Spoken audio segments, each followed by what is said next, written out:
ನಮಸ್ಕಾರ. ಮಹಿಳೆ ಎಂಬ ಕಾರಣಕ್ಕೆ ಜಮೀನು ನೀಡಲು ಸಿಆರ್ಪಿಸಿಯಲ್ಲಿ ಅವಕಾಶ. ಅನೈತಿಕ ಸಂಬಂಧ ಅಡಿಯಾದ ಪತಿ ಕೊಲಿಸಿದ್ದಕ್ಕೆ ಹೈಕೋರ್ಟ್ ಜಾಮೀನು. ಪ್ರಿಯತಮನೊಂದಿಗೆ ಅನೈತಿಕ ಸಂಬಂಧ ಮುಂದುವರಿಕೆ ಅಡ್ಡಿಯಾದ ಕಾರಣಕ್ಕೆ ಸುಪಾರಿ ನೀಡಿ ಪತಿಯನ್ನು ಕೊಲೆ ಮಾಡಿಸಿದ ಪ್ರಕರಣದಲ್ಲಿ ನ್ಯಾಯಾಂಗ ಬಂಧನದಲ್ಲಿದ್ದ ಮಹಿಳೆಗೆ ಅಪರಾಧ ದಂಡ ಪ್ರಕ್ರಿಯೆ ಸಂಹಿತೆ ಸಿಆರ್ಪಿಸಿ 1973 ಸೆಕ್ಷನ್ 437 ಪರಿಗಣಿಸಿ ಹೈಕೋರ್ಟ್ ಜಾಮೀನು ನೀಡಿದೆ. ಕೊಲೆ ಪ್ರಕರಣಕ್ಕೆ ಐಪಿಸಿ ಸೆಕ್ಷನ್ 32 ಅಡಿ ಗಲ್ಲು ಹಾಗೂ ಜೀವಾವಧಿ ವಿಧಿಸಲು ಅವಕಾಶವಿದೆ. ಆದರೆ ಇಂತಹ ಅಪರಾಧ ಕೃತ್ಯ ಎಸಗಿದ ಆರೋಪ ಎದುರಿಸುವ ಆರೋಪಿ ಮಹಿಳೆಯಾದರೆ ಆಕೆಯನ್ನು ಜಾಮೀನಿನ ಮೇಲೆ ಬಿಡುಗಡೆ ಮಾಡಲು ಸಿಆರ್ಪಿ ಸೆಕ್ಷನ್ ಅವಕಾಶ ನೀಡಿದೆ. ಈ ಸೆಕ್ಷನ್ ಪರಿಗಣಿಸಿ ಇರುವ ಹೈಕೋರ್ಟ್ ಕೊಲೆ ಪ್ರಕರಣದಲ್ಲಿ ಎರಡನೇ ಆರೋಪಿ ಕುಣಿಗಲ್ ನಿವಾಸಿ ಆತಶಿಗೆ ಜಾಮೀನು ನೀಡಿ ಆದೇಶಿಸಿದೆ. ಪ್ರಕರಣ ಸಂಬಂಧ ಜೈಲು ಪಾಲಾಗಿರುವ ಹರ್ಷಿತಾ ಜಾಮೀನು ಕೋರಿ ಸಲ್ಲಿಸಿದ ಕ್ರಿಮಿನಲ್ ಅರ್ಜಿ ಪುರಸ್ಕೃತ ನ್ಯಾಯಮೂರ್ತಿ ಎಸ್. ವಿಶ್ವಜಯ ಶೆಟ್ಟಿ ಅವರ ಪೀಠ ಈ ಆದೇಶ ಮಾಡಿದೆ. ಅರ್ಜಿದಾರ 1 ಲಕ್ಷ ರೂಪಾಯಿ ಮೊತ್ತದ ವೈಯಕ್ತಿಕ ಬಾಂಡ್ ಅಷ್ಟೇ ಮೊತ್ತಕ್ಕೆ ಒಬ್ಬರ ಭದ್ರತಾ ಖಾತರಿ ನೀಡಬೇಕು.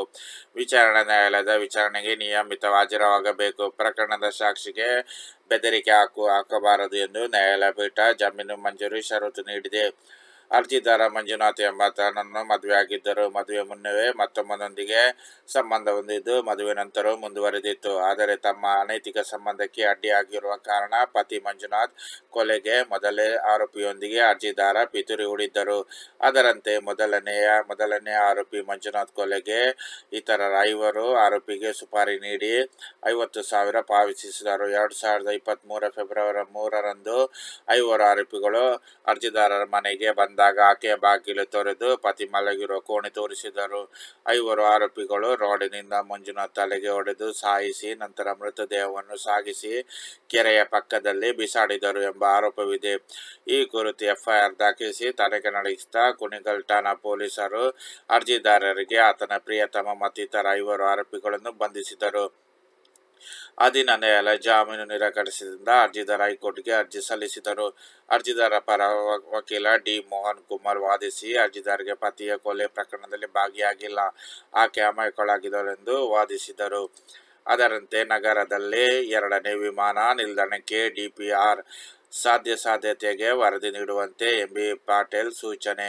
ಪ್ರಯಾಣಿಕರ ದಟ್ಟಣೆ ನಿಯಂತ್ರಣಕ್ಕೆ ಈಗಿನಿಂದಲೇ ಯೋಜನೆಗೆ ಸಿದ್ಧ. ಏರ್ಪೋರ್ಟ್ ಟರ್ಮಿನಲ್ 1 ಮೇಲ್ವಿಚಾರಣೆಗೆ. ಜಾಗತಿಕ ಮಟ್ಟದಲ್ಲಿ ಗಮನ ಸೆಳೆಯುವ ಹಾಗೂ ವೇಗವಾಗಿ ಬೆಳೆಯುತ್ತಿರುವ ಬೆಂಗಳೂರಿಗೆ ಮತ್ತೊಂದು ವಿಮಾನ ನಿಲ್ದಾಣದ ಅವಶ್ಯಕತೆ ಇದ್ದು ಅದಕ್ಕೆ ಸಂಬಂಧಿಸಿದ ಸಾಧ್ಯತೆ ನೀಡುವಂತೆ ಮೂಲಸೌಕರ್ಯ ಅಭಿವೃದ್ಧಿ ಸಚಿವ ಎಂಬಿ ಪಾಟೀಲ್ ಅಧಿಕಾರಿಗಳಿಗೆ ಸೂಚನೆ ನೀಡಿದ್ದಾರೆ.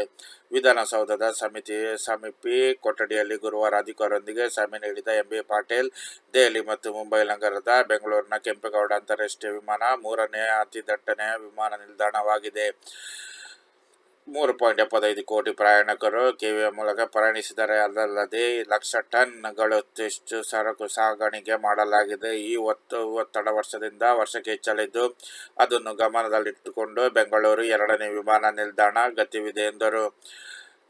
ಕೆಐಎ ನಿರ್ಮಾಣವಾಗಿದ್ದಾಗ ಬೆಂಗಳೂರು ಅಂತಾರಾಷ್ಟ್ರೀಯ ವಿಮಾನ ನಿಲ್ದಾಣ ಸಂಸ್ಥೆಯು ಮುಂದಿನ 25 ವರ್ಷದವರೆಗೆ ಕಿಮಿ ವ್ಯಾಪ್ತಿಯಲ್ಲಿ ಹೊಸ ವಿಮಾನ ನಿಲ್ದಾಣ ಅಭಿವೃದ್ಧಿಪಡಿಸುವುದಿಲ್ಲ ಎಂದು ಸರ್ಕಾರದೊಂದಿಗೆ ಒಪ್ಪಂದ ಮಾಡಿಕೊಂಡಿದೆ. ಈ ಷರತ್ತು ಮುಗಿಯಲು ಇನ್ನು 9 ವರ್ಷಗಳಿದ್ದು ಈಗಿನಿಂದಲೇ 2ನೇ ವಿಮಾನ ನಿಲ್ದಾಣಕ್ಕೆ ಯೋಜನೆ ರೂಪಿಸಬೇಕು ಎಂದು ಹೇಳಿದರು. ಬೆಂಗಳೂರಿನ ಜನಸಂಖ್ಯೆ ಈಗಲೇ 1 ಕೋಟಿ ದಾಟಿದ್ದು ಹಲವು ಜಾಗತಿಕ ಮಟ್ಟದ ಸಂಸ್ಥೆಗಳಲ್ಲಿಯೂ ಇಲ್ಲಿ ಕಾರ್ಯನಿರ್ವಹಿಸುತ್ತಿವೆ. ರಾಜ್ಯವಷ್ಟೇ ಅಲ್ಲದೆ ಆಂಧ್ರ ಪ್ರದೇಶದ ಕೆಲ ಜಿಲ್ಲೆಯ ಜನರು ಕೆಎಂ ಮೇಲೆ ಅವಲಂಬಿತ ಆಗಿದ್ದಾರೆ. 2033 ವೇಳೆಗೆ ಕೆಎಂ ಪ್ರಯಾಣಿಕರ ನಿರ್ವಹಣೆಗೆ ಒತ್ತಡ ಸಾಕಷ್ಟು ಹೆಚ್ಚಲಿದೆ. 2040 ವೇಳೆಗೆ ಸರಕು ಸಾಗಣೆ ಪ್ರಮಾಣದ ನಿರ್ವಹಣೆ ಕಷ್ಟವಾಗಲಿದೆ. ಭೂಸ್ವಾಧೀನ, ಪ್ರಾಮಾಣಿಕ ಹಂಚಿಕೆ ಸೇರಿದಂತೆ ಇನ್ನಿತರ ಕಾರ್ಯಗಳಿಗೆ ಧೀರ್ಯ ಸಮಯ ಬೇಕಾಗಲಿದೆ.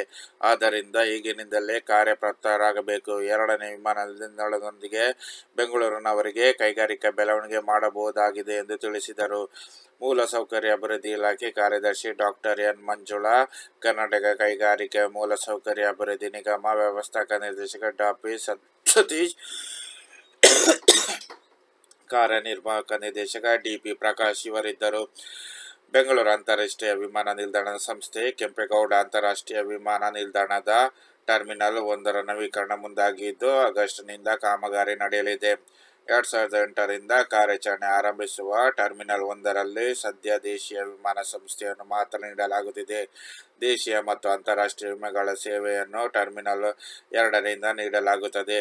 ಟರ್ಮಿನಲ್ 1ರ ಸೇವೆ ಆರಂಭವಾಗಿ 16 ವರ್ಷಗಳಾಗಿರುವ ಕಾರಣ ಅಲ್ಲಿನ ಹಲವು ವ್ಯವಸ್ಥೆಗಳನ್ನು ಮೇಲ್ದರ್ಜೆಗೇರಿಸಬೇಕು. ವಿಡಿಯೋ ಇಷ್ಟವಾದರೆ ಚಾನಲ್ ಲೈಕ್ ಮಾಡಿ, ಸಬ್ಸ್ಕ್ರೈಬ್ ಮಾಡೋದನ್ನು ಮರೆಯಬೇಡಿ.